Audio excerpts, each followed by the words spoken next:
What happens when a man who has lost everything meets someone who refuses to give up on him? What occurs when years of pain, regret, and darkness collide with unexpected compassion from the most unlikely source? This is not just another story about redemption. This is the raw, unfiltered truth about William Martinez, a man whose life spiraled so far out of control that he found himself behind bars, forgotten by family, abandoned by friends, and convinced that his story was over. But sometimes, the most powerful transformations happen in the darkest places, sparked by the most unexpected people. In a maximum security facility where hope goes to die, where the system treats inmates like numbers rather than human beings, one guard decided to break every rule in the book. What he did next didn't just save William's life. It reminded an entire community that sometimes the greatest strength comes from showing vulnerability, and the most profound changes happen when someone simply refuses to walk away. Prepare yourself for a journey that will challenge everything you think you know about justice, forgiveness, and the power of human connection. Because what you're about to read isn't just William's story. It's a testament to the extraordinary things that can happen when one person decides to see the human being behind the mistakes. This story will move you, shake you, and possibly change the way you look at second chances forever. The concrete walls of Riverside Correctional Facility seemed to close in tighter each day, but for William Martinez, they had become more than just barriers. They were mirrors reflecting every poor choice, every moment of weakness, every bridge he had burned on his way to this place. At 34 years old, William had already spent 7 years behind these walls, and the man who had entered as a defiant, angry young adult had been slowly ground down into someone he barely recognized. The morning of September 15th started like any other in Cell Block D. The harsh fluorescent lights flickered on at 5:30 sharp, followed by the metallic clang of cell doors unlocking. William rolled over on his thin mattress, his back aching from another restless night spent staring at the ceiling, counting the cracks in the paint that had become as familiar as old friends. His cellmate, Marcus, was already up, performing his daily routine of push-ups and sit-ups in the cramped space they shared. Another beautiful day in paradise, Marcus muttered sarcastically as he toweled off the sweat from his workout. At 47, Marcus had been inside for 12 years and had developed the kind of bitter humor that helped inmates survive the slow erosion of hope that prison life demanded. William said nothing, as had become his habit over the past few months. The silence wasn't born of rudeness, but rather from a deep exhaustion that seemed to penetrate his very bones. He had grown tired of the meaningless conversations, the endless speculation about release dates that might never come, the hollow promises of rehabilitation programs that felt more like punishment than genuine preparation for life outside these walls. As they shuffled toward the cafeteria for breakfast, William caught sight of himself in one of the polished metal surfaces that served as mirrors in the facility. The face looking back at him bore little resemblance to the young man who had been sentenced 7 years earlier. His once bright brown eyes had dulled to something approaching gray, and lines of worry and regret had etched themselves deeply around his mouth and forehead.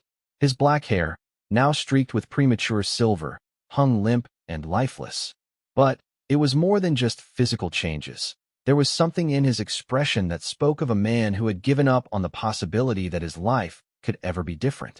The cafeteria buzzed with the usual morning energy of nearly 800 men trying to shake off sleep and face another day.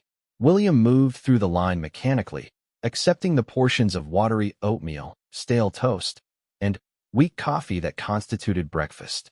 He found his usual spot at a table in the corner, where he could sit with his back to the wall and observe the room without drawing attention to himself. It was at this table, during this unremarkable breakfast, that William first noticed the new guard. Officer David Chun was younger than most of the corrections officers, probably in his late 20s, with an alert expression that hadn't yet been worn down by the daily grind of prison work. What struck William immediately was how the new guard looked at the inmates, not with the mixture of contempt, fear, and indifference that characterized most staff interactions, but with something that looked almost like curiosity. Throughout that first week, William found himself unconsciously tracking Officer Chin's movements during his shifts. Unlike other guards who seemed to view their job as simply maintaining order and preventing trouble, Chen appeared genuinely interested in the men under his supervision. He learned names quickly, asked about families during casual conversations, and somehow managed to defuse tense situations with humor rather than threats. You notice how the new guy actually listens when people talk to him?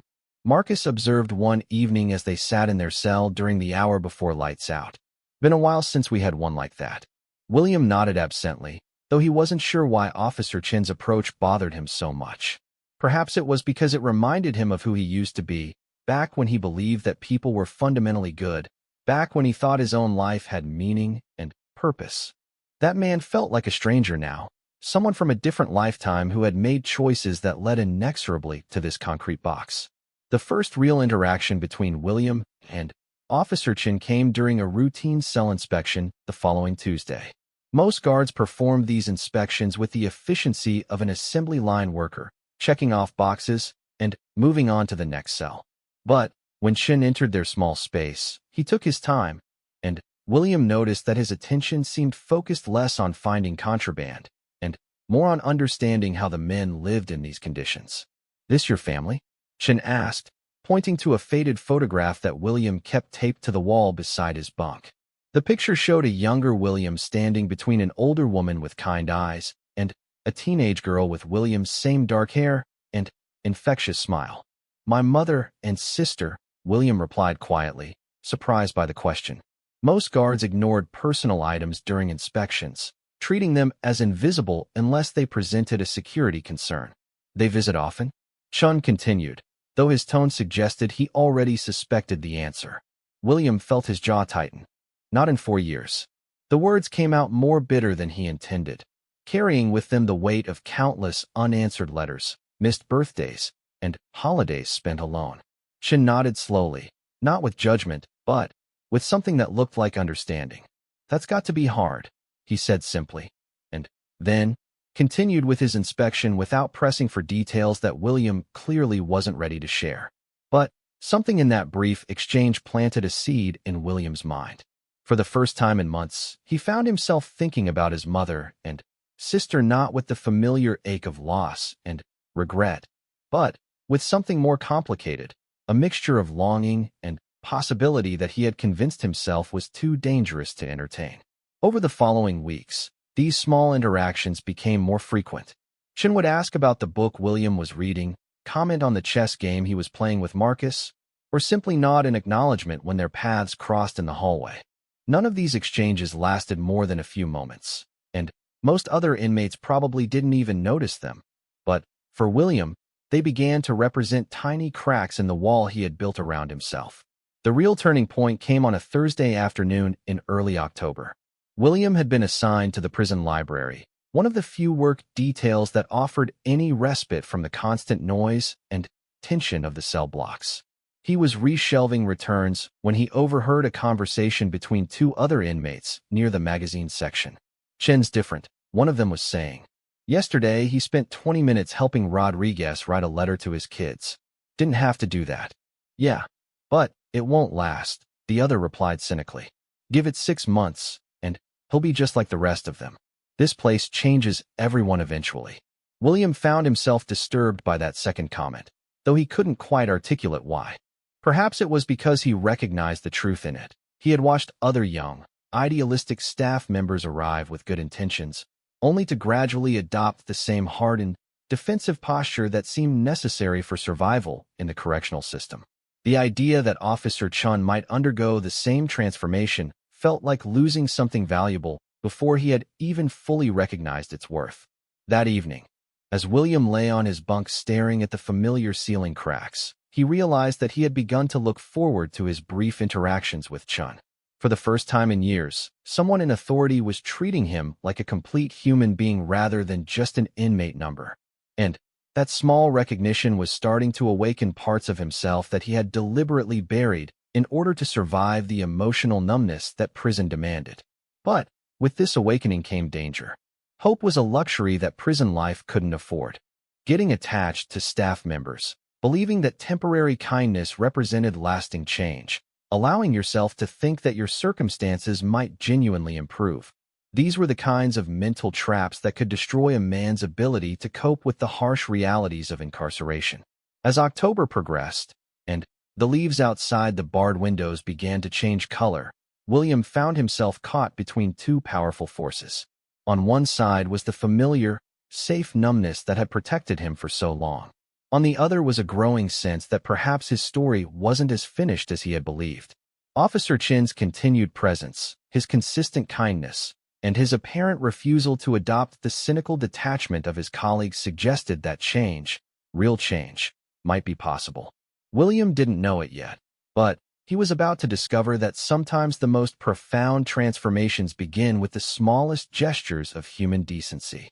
And sometimes, when you've given up on yourself completely, it takes someone else's refusal to give up on you to remind you that redemption is always possible, even in the most unlikely places.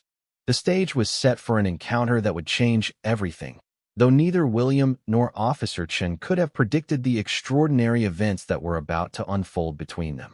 All they knew was that something significant was building in the space between their brief conversations and mutual respect, something that would soon challenge every rule, every expectation, and every assumption about what was possible within the walls of Riverside Correctional Facility. The letter arrived on a Tuesday morning in late October, delivered during mail call with the same routine efficiency as always. William recognized his sister Elena's handwriting immediately, the careful loops and precise spacing that she had maintained since childhood. But something felt different about this letter. His hands trembled slightly as he tore open the envelope, and what he read inside caused his carefully constructed emotional walls to come crashing down in an instant. "William," the letter began, "I don't know if you'll even read this, since you never answered any of my other letters. But I had to try one more time. Mom is in the hospital. The doctors say it's serious this time. She's been asking for you every day. I know things have been difficult between us, but she loves you. She's always loved you, even when we couldn't understand the choices you made. I thought you should know." The words blurred as William read them again and again, trying to process what Elena was telling him. His mother, Maria Martinez, the woman who had worked 3 jobs to keep their family afloat after his father left, who had attended every school play and soccer game despite her exhaustion, who had cried during his sentencing but never stopped writing to him even when he stopped writing back. She was dying, and he was trapped behind these walls, powerless to do anything about it. William stumbled back to his cell, the letter clutched in his shaking hands. Marcus took one look at his face and immediately understood that something devastating had happened. Without asking questions, he gave William the gift of silence, settling into his own bunk and pretending to read while William processed this news that felt like a physical blow. For the rest of that day and into the evening, William found himself unable to focus on anything except the image of his mother lying in a hospital bed, asking for a son who couldn't come to her. He remembered the last time they had spoken, a brief, awkward phone call 3 years earlier during which she had tried to tell him about Elena's engagement, and he had cut her off, claiming he had to go. The truth was that hearing about his sister's happiness had made his own circumstances feel even more unbearable, and he had chosen to end the call rather than face the depth of his own isolation.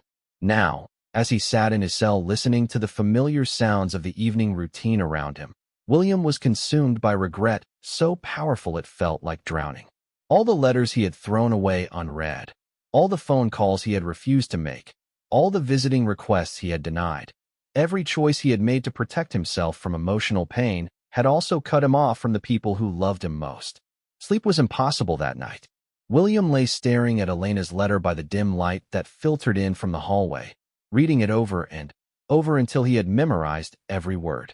Somewhere around 3 in the morning, he made a decision that surprised even him. He was going to ask for help. The next morning, William waited in the common area until he saw Officer Chin beginning his shift. His palms were sweating and his heart was racing, but he forced himself to approach the guard station where Chun was reviewing the daily schedule. "Officer Chun," William said quietly, his voice barely audible above the general noise of the cell block. "Could I talk to you for a minute? It's important." Chin looked up immediately, and William saw something in his expression shift when he noticed the obvious distress on William's face. "Of course," Chin said, setting down his paperwork. Let's step over here where we can have some privacy. They moved to a quieter corner of the common area, and for a moment William struggled to find the words. How do you explain 7 years of self-imposed isolation to someone who has been nothing but kind to you? How do you ask for help when you've spent so long convincing yourself that you don't deserve it? My mother is in the hospital, William finally managed to say, the words coming out in a rush. My sister wrote to tell me, but I haven't talked to my family in years. I've been too proud, too angry, too ashamed. And now my mother might die, and the last thing I said to her was basically goodbye, because I couldn't handle hearing about my sister's life getting better while mine stayed the same. Chin listened without interruption, his expression serious but not judgmental.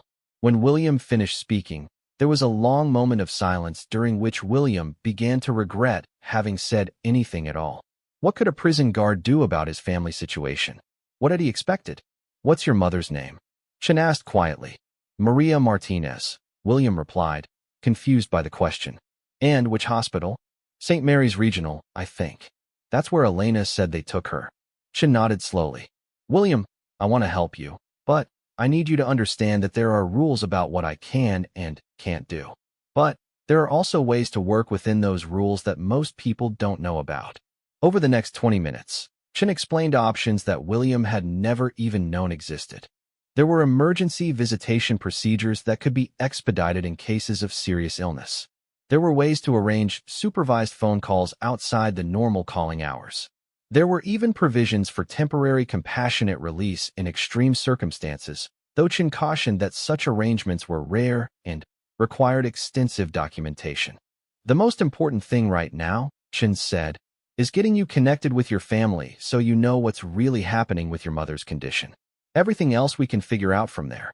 That afternoon, through a process that Chin somehow navigated with efficiency that seemed almost miraculous, William found himself sitting in the chaplain's office with a phone in his hand, dialing his sister's number for the first time in 3 years. When Elena answered and heard his voice, she began crying immediately. William? Oh my God, William, is it really you? It's me, Elena. I got your letter. How is she? Elena's voice was shaky but filled with relief. She's stable right now, but the doctors say the next few days are critical. William, she talks about you constantly. She has your picture right next to her bed. She never gave up hope that you would call. They talked for nearly an hour, with Elena filling William in on their mother's condition, the family members who had been visiting, and the medical procedures that lay ahead. But more than just sharing information, they began the delicate process of rebuilding a relationship that had been damaged by years of William's deliberate absence. I'm so sorry, Elena, William said toward the end of the call. I'm sorry for shutting you out, for not answering your letters, for missing your wedding, for not being the brother you deserved. You're here now, Elena replied simply. That's what matters. And, William, Mom is going to be so happy to hear from you. When William hung up the phone, he realized that something fundamental had shifted inside him. The emotional numbness that had protected him for so long was gone, replaced by a mixture of fear, hope, and determination that felt both terrifying and energizing. Chin was waiting for him outside the chaplain's office. How did it go? Better than I had any right to expect, William answered honestly. Thank you for making that possible. I don't know why you went to all this trouble for me, but thank you. Chin was quiet for a moment, then said something that William would remember for the rest of his life. Because everyone deserves a chance to make things right with the people they love. And because I've watched you for months, and I can see that you're not the same person who made the mistakes that brought you here. Over the following days, Chin continued to find ways to help William stay connected with his family. He arranged for additional phone calls, helped William draft a letter to his mother that Elena could read to her in the hospital, and even researched the possibility of a medical furlough that might allow William to visit if his mother's condition worsened. But, perhaps more importantly, Chin's willingness to break small rules in service of William's humanity began to inspire changes in William himself. For the first time in years, William started thinking seriously about his future beyond these walls. He enrolled in a GED program that he had previously ignored. He began attending the voluntary counseling sessions that were offered to inmates dealing with family crises. He even started writing in a journal, trying to process the complex emotions that came with reconnecting to the world outside prison. Word of Chin's efforts on William's behalf began to spread quietly through the cell block. Other inmates noticed the phone calls, the extra time Chin spent talking with William, and the obvious changes in William's demeanor. Some were cynical, convinced that William was somehow manipulating the system or that Chun was naive and would eventually be taken advantage of. But others began to see something different, a demonstration that genuine human connection was possible even within the harsh constraints of the prison environment. Marcus, who had watched the entire transformation unfold from the unique perspective of William's cellmate, offered his own observation one evening as they prepared for lights out. "You know what's different about that guard?" he said. "He doesn't see us as inmates who happen to be human. He sees us as humans who happen to be incarcerated." Doesn't sound like much of a difference, but it changes everything. William nodded, understanding exactly what Marcus meant. Chin's approach had reminded him that his identity wasn't defined solely by his worst decisions, that his capacity for growth and connection hadn't been permanently damaged by his time in prison, and that redemption was possible even in circumstances that seemed designed to crush hope. But William also knew that the real test lay ahead. His mother was still fighting for her life, his relationship with his family was still fragile, and the institutional pressures of prison life would continue to challenge any progress he made. What Chun had given him wasn't a solution to his problems, but rather something much more valuable, the belief that solutions were possible and the tools to pursue them. As October gave way to November, William found himself changed in ways that went far deeper than improved relationships or better prospects for the future. He had rediscovered something that he had thought was lost forever, the conviction that his life had value and meaning, and that the choices he made going forward could honor the people who loved him rather than continue to cause them pain. The stage was now set for events that would test not only William's newfound hope, but also Officer Chin's commitment to seeing the humanity in the men under his supervision. Because sometimes, when the system demands that you choose between following rules and doing what's right, the most important decision is which kind of person you want to be. The hospital room was smaller than William had imagined, filled with the quiet hum of medical equipment and the soft beeping of monitors that tracked his mother's vital signs. Elena led him gently toward the bed where Maria Martinez lay, her once vibrant presence diminished by illness, but her spirit still unmistakably present in the determined set of her jaw and the alertness in her eyes when she saw her son approaching. For a moment, William couldn't move. 7 years of separation, 7 years of imagining this reunion, 7 years of carrying the weight of unspoken words and unresolved pain.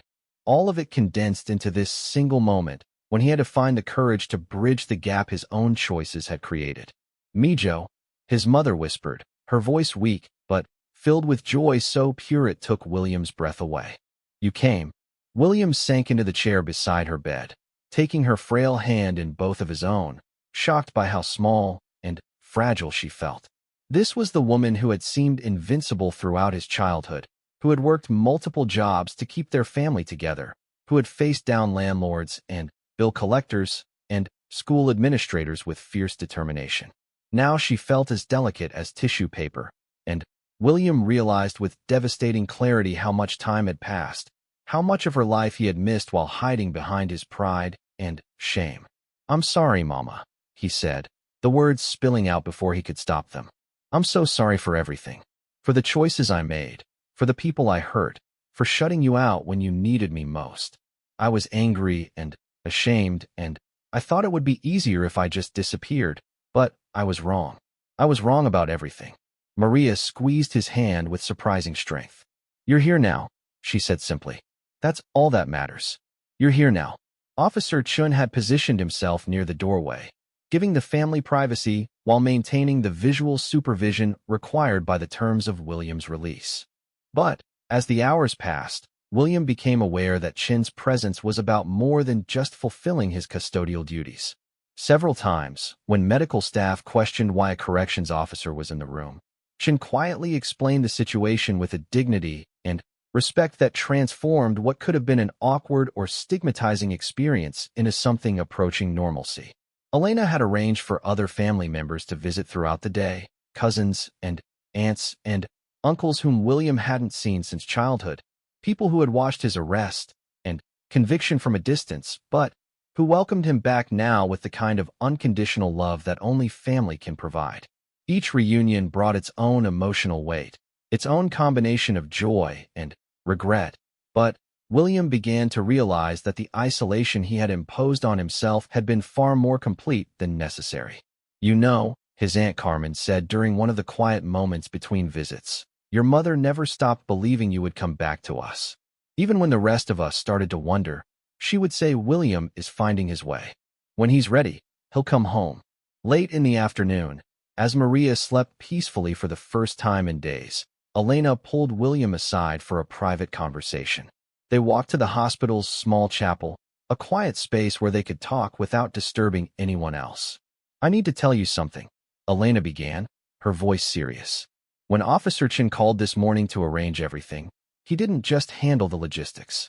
He asked me to tell him about you, about who you were before, about our family, about why it was so important for you to be here. He spent an hour on the phone with me, learning about Mama's favorite songs and the stories she likes to hear, so he could help make this visit as meaningful as possible." William felt something tighten in his chest. "He did that. More than that," Elena continued. "He coordinated with the hospital chaplain to make sure you could have privacy for confession if you wanted it. He arranged for Mama's favorite flowers,